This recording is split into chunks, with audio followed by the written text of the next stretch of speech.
Pro-built systems, solving problems with power. I'd like to welcome you guys to the Power On Tech Show. This week I have with me Church, Hey, everyone.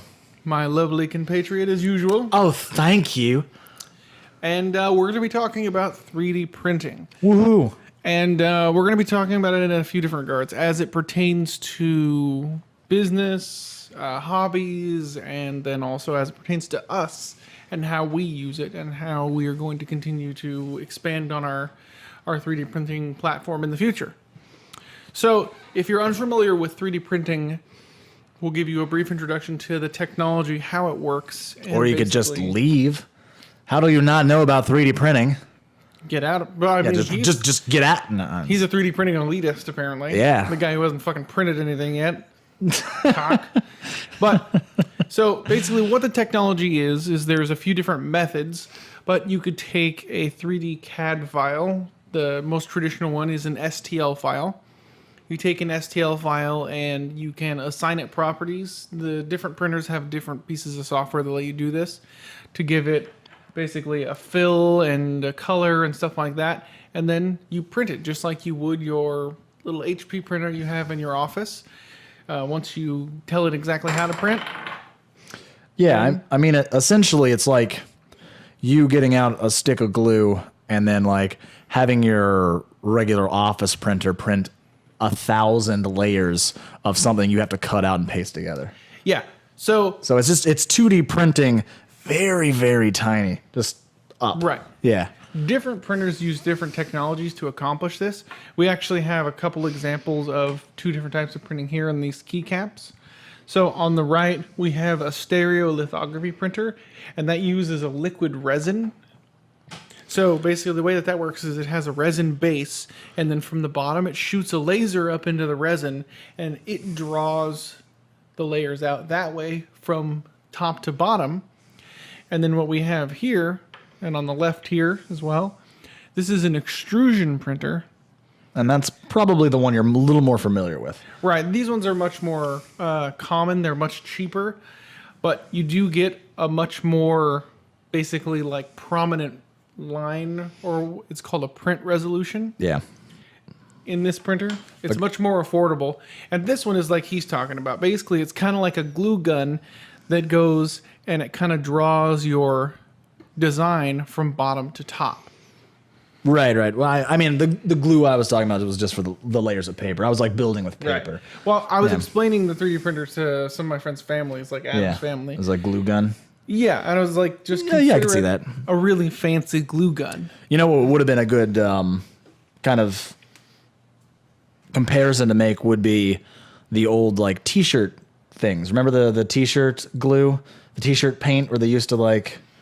You remember that, right? It was big in the 90s. You'd get like a sweatshirt, and then you would you'd take this design of like a fluffy dog, and you'd do T-shirt paint, puffy paints, right? Puffy paints. It's just like puffy paints, except like way better. Puffy paints.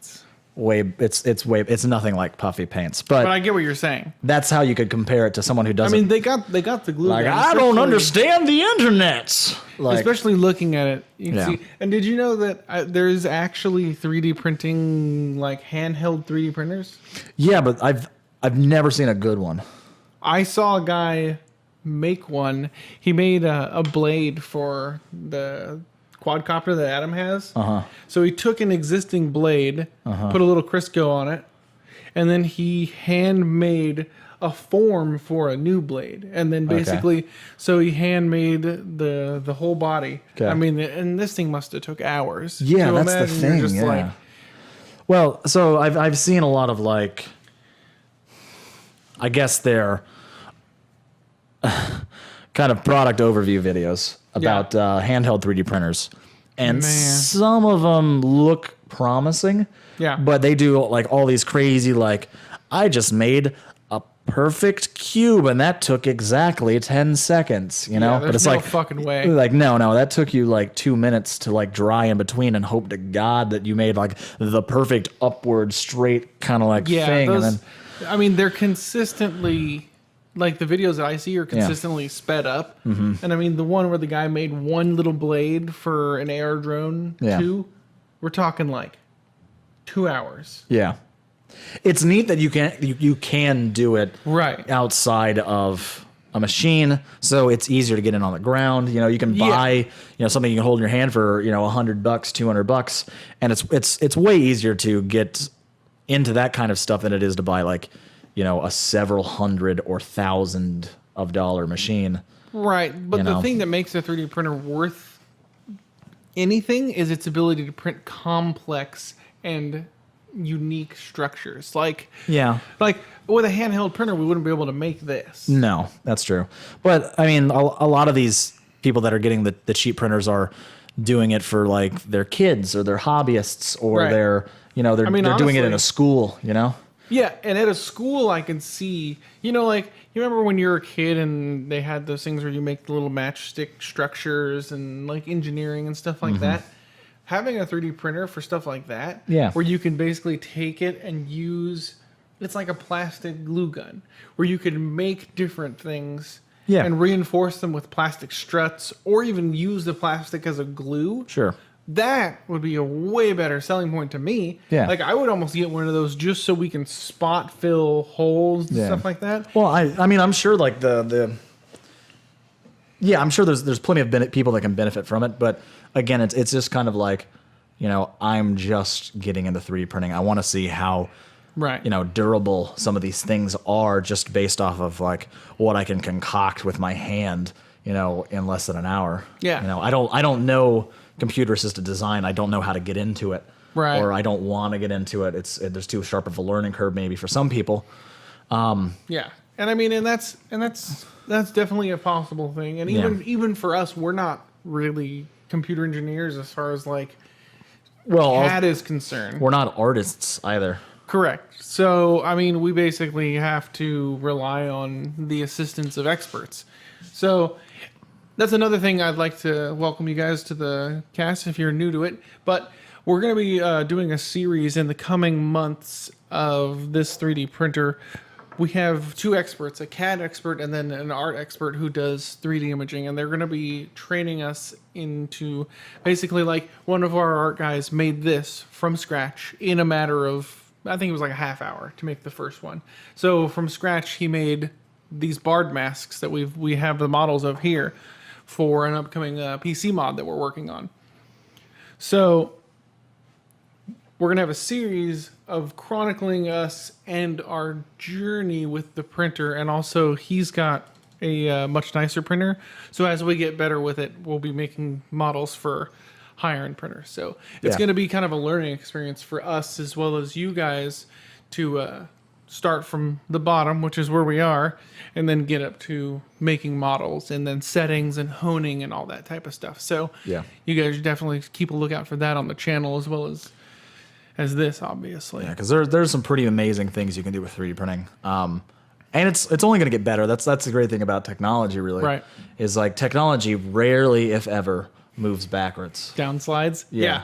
And also, you got to be aware of the little tiny things. The first thing that I printed out with the printer when I brought it home was actually a toothpaste squeezer for my wife because she had never had one.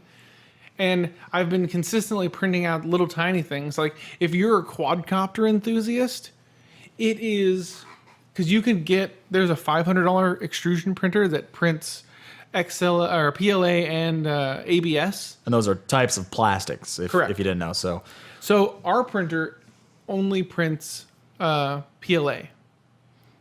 ABS is a better material, but it requires a heated print bed. Yeah. So the fact that you can get a printer for $500 that prints that, and then you can print your own quadcopter pieces. If you imagine ABS is a pretty robust kind of plastic. If ABS is the stuff they use in like car bumpers and stuff like that. And now I know what you're saying is like, well, I've seen those guys who have the Hondas down the street and their bumpers are all chipped up. That's like crappy like paint. No, it's what's the glass with the plastic in it, the plastic with the glass. What's that called? Fiberglass. There you go. Oh. Those are fiberglass bumpers. Those are made to chip. We're talking about like actual car bumpers that like look good on nice cars. It looks plastic. It doesn't look metal. It's painted. But that's the kind of plastic you're using. robust and ABS. they're- They're super durable. Yeah. So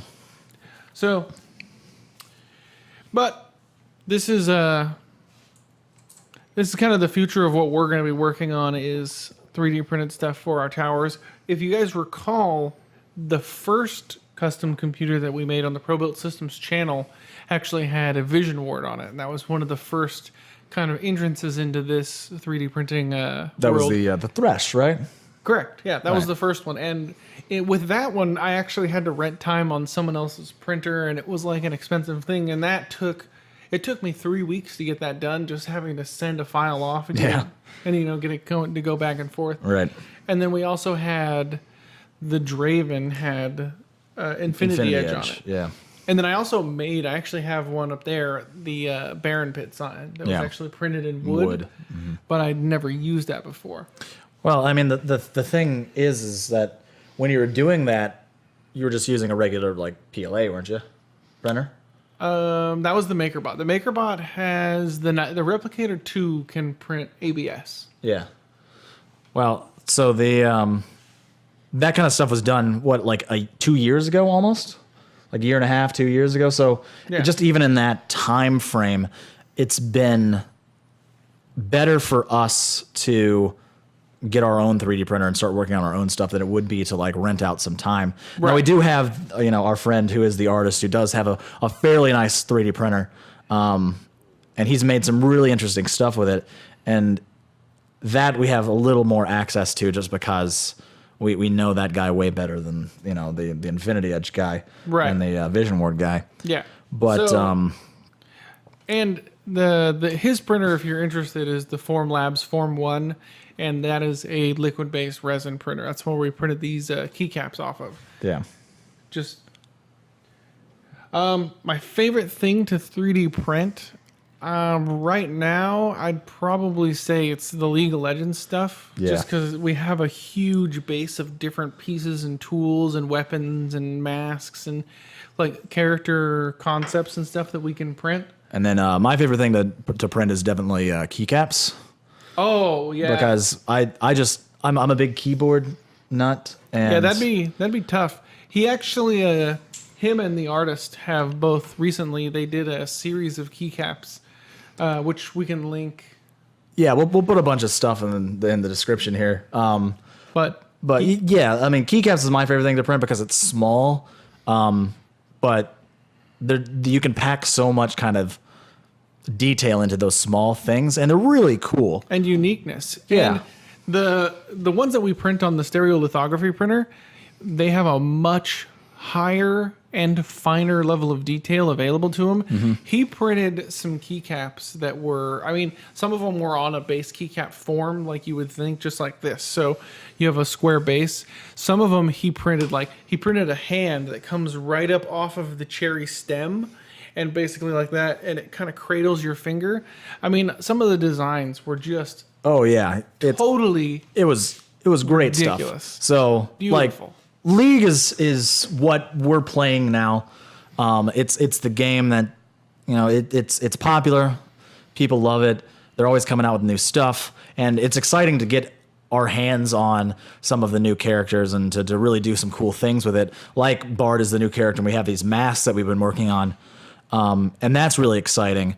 And then it's also exciting to have the kind of artistic expression that keycaps have too. And that's me just being a keyboard guy, the keycaps is a thing that I like to print. So yeah, and in the end, it's our intention to have a series of ProBuilt Systems keycaps, including our microchip and then a few other ones. So like if someone gets a system from us, they'll get a free keycap. Once we get them to a point where we have one design that's of a good enough standard that we feel like you guys would appreciate it. Yeah, sure. Or even just like, your name in a keycap or something. Like no one else is going to just do that, Yeah. If you buy a Cherry MX keyboard from us, Right. We've got those even if not, on the we website. can just ship those with the computer. That's kind of the idea. Like you can have an escape key with your name on it, and everybody can get a custom. Yeah. Basically, the idea is when people There's a lot of different things we could do, but it's exciting because there are so many things. Right. Yeah. It is a very enjoyable and unique opportunity as far as you guys are concerned too, where you guys can also request things for us to print, and that's another service we're going to offer once we're a little bit better more at customization that we can offer you guys, Right. the more pro-built for you a system will be. Yep. And I think that's the entire concept of having a system catered just to your liking, is you get exactly what you want it to be. So, I mean, that's ultimately the end goal. Don't you guys want Bard masks on your computers that light up? You get a Bard mask. You get a Bard mask. Everyone gets a Bard mask. Because the design on these is they light up just like the Bard character, where the eye and mouth is going to light up on the front of the tower. Yeah. So, and then this one here, you guys can see this is the earlier version. It's a little more bronzy. Different finish, but the eyes aren't quite as polished in that one. But yeah, that's 3D printing. I mean, it's a really interesting field. If you're in high school right now, middle school, I would say like try to get into a little bit of computer assisted design, the CAD stuff. Get into a drafting class or something like that. Really, I mean, like there's a ton of potential in that kind of field. And if you're interested in art at all, and if you're a good artist, it doesn't hurt to have the kind of engineering background to produce that kind of content yourself. Right. That's the important thing, really. The artist who we've been working with, he's a canvas artist. But in the past few years, he spotted that this type of stuff, that 3D visualizations and renderings are going to be the wave of the future. Mm-hmm. It's easy to think at some point we're not going to have artists who paint on canvases. And we already don't appreciate them very much, and it's pretty hard for a paint on paper artist to find work in general. Yeah. Unless you're doing caricatures at like the pier or something. Right. A guy with sand. Yeah. But I mean, if you're an artist, definitely get into computer assisted design. Yeah, I mean, absolutely. You should have some way to digitize your art if you're into art. Yeah. Just because this type of thing, it makes it easy for you to make work anywhere. Freelance, make your own thing. You could do work for anyone, anywhere.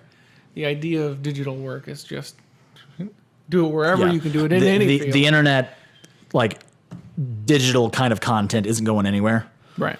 If anything, it's going to get bigger, which is crazy to think about. Yeah. But yeah. So I mean, that's the gist of it, really. So. Yeah, and even when you're thinking about stuff like if you're doing art, as far as like services for YouTube and things like that, YouTube as a business is evolving so much so that there's other places like Vessel and stuff like that where other people are trying to hone in on YouTube's business. So even making art for people like that is still going to be big money for quite a while still. Yeah. You want to break the? Would you guys actually be interested in seeing what the printer looks like? We have it right off here. We could grab it since. We got a few people on stream. We could do that. Yeah. Well, Sure. we'll bring the unit out. We're not going to run it right now. It's actually quite loud. It's not plugged into anything. All right. So we can kind of do a little bit of an overview. Yeah, board games with 3D printers are actually kind of really picking up steam. Yeah, that's actually one of the reasons why I'm gonna be behind this printer now. It's gonna be great. It's one of the reasons why. Just put it up here. Oh, it's one of the reasons why the artist got into 3D printing in the first place. Is he wanted to take some of artistic stuff. You're hanging off the corner here. He wanted to take some of his artistic stuff and put it into a board game. So yeah, that's what he was working on originally, and then he brought it to us. Because we've worked with him before and we were interested in his printer, and he brought it to us, and that's when the whole keycap suggestion thing came up. Was him doing stuff with us. So he made one batch of keycaps. Yeah. And they sold within an hour and a half, 2 hours. Yeah. So he made, and basically one guy bought all of his keycaps in one shot. The guy was just like, and if you guys got more keycaps, let me know, I'll buy them. Yeah. So I'll give you guys a little brief overview of what the printer actually how it breaks down here. Go out of that. So I'll bring my mic up here. All right. So basically, the way that the 3D printer works is you have a print or extrusion head here at the top, and what that does on this type of printer, this heats the plastic up and basically kind of draws it like we were talking about. Like if you think of it as like a fancy hot glue gun. So The extrusion head is going to draw your design layer by layer from bottom to top on this platform right here. You also have a coil here of filament.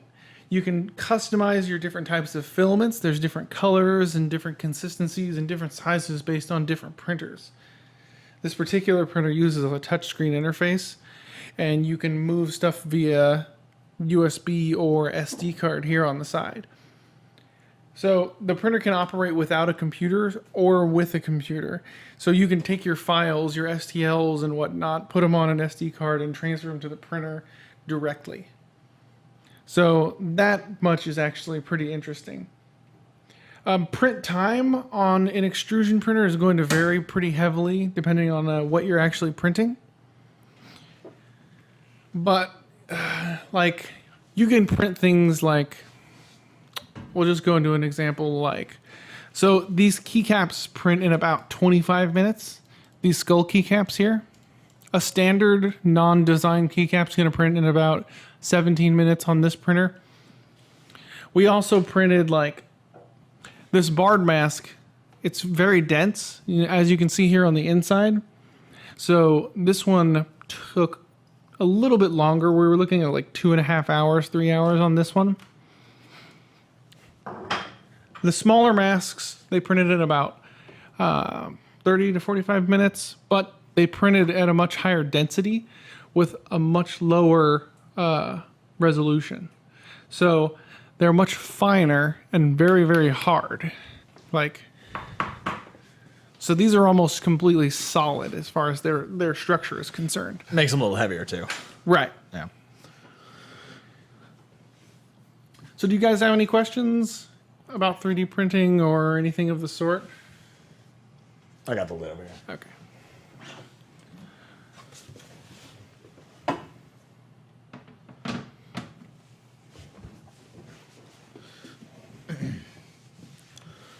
I just figured it'd be kind of an interesting venue for you guys to be able to kind of interact with us as far as like the 3D printer is concerned, because this isn't a thing that we do a lot of content on. So this is going to be your main.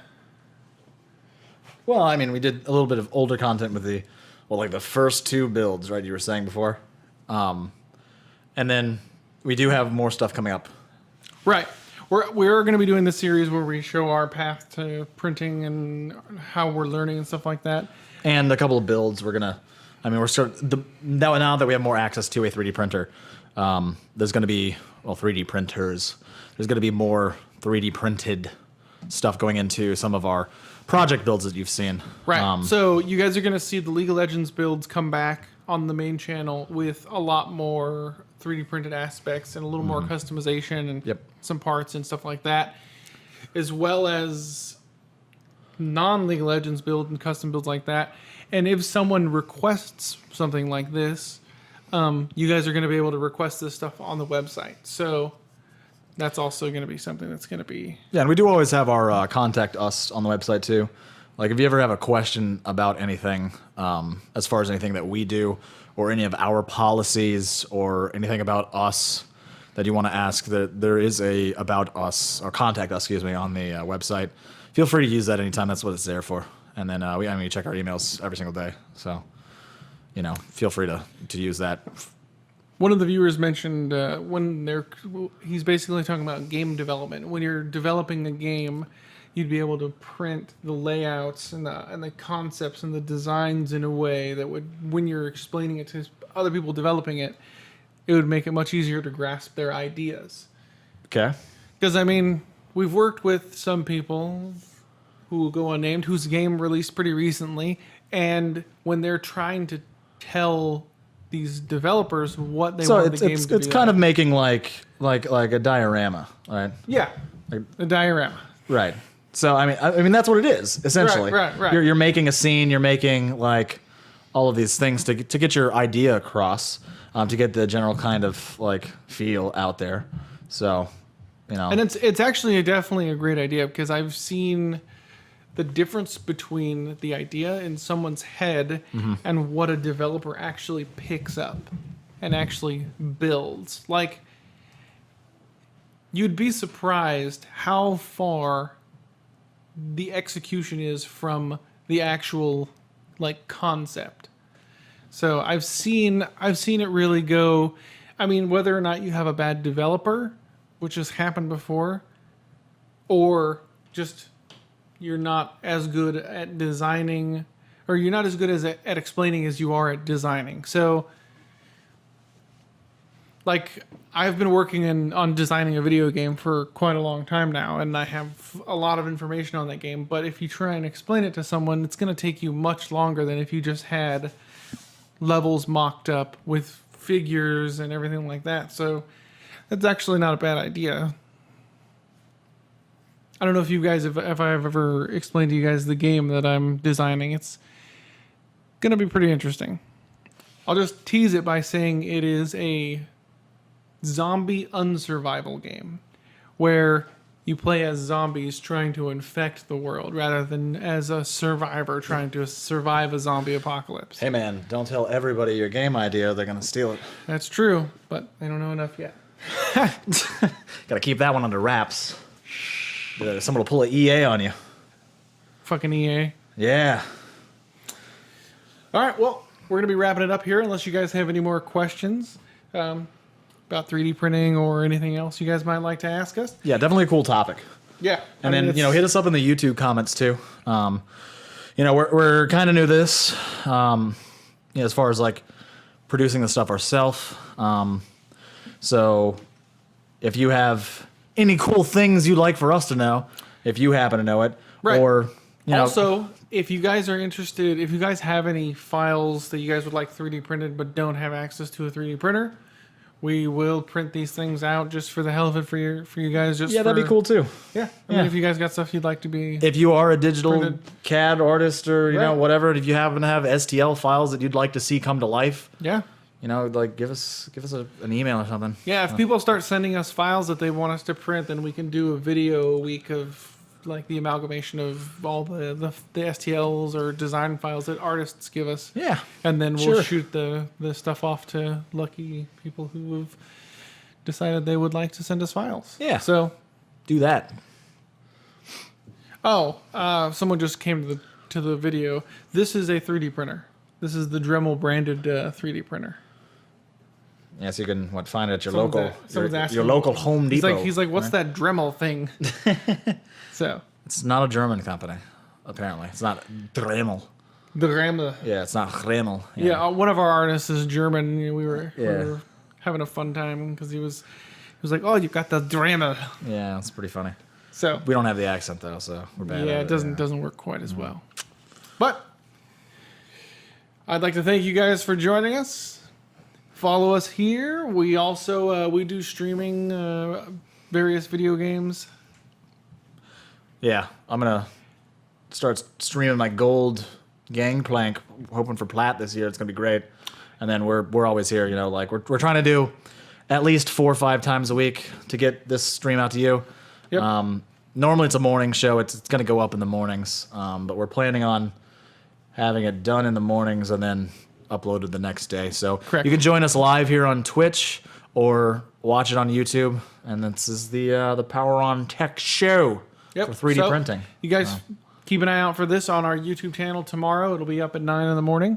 And I'd like to thank you guys for watching. Hit the follow us, like button on YouTube. And as always, I'd like to thank you for solving problems with power and plastic.